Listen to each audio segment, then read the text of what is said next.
Hey guys, welcome to A Better Mess. I'm going to walk you through our goals tracker template within our digital life planner. So here are step-by-step instructions.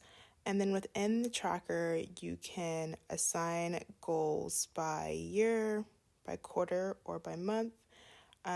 You can name the goal, add tasks that are related to the goal, and then to those tasks you can add due dates, and Notion even allows you to set reminders based on those due dates, where you'll get a push notification to your phone. I absolutely love that feature.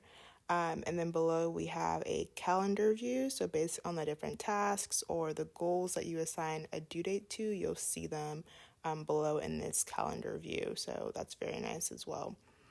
That's pretty much it. The rest of this video just continues to demonstrate the different features within Notion and within our goal tracker template. So enjoy and let me know if you guys have any questions. Happy planning!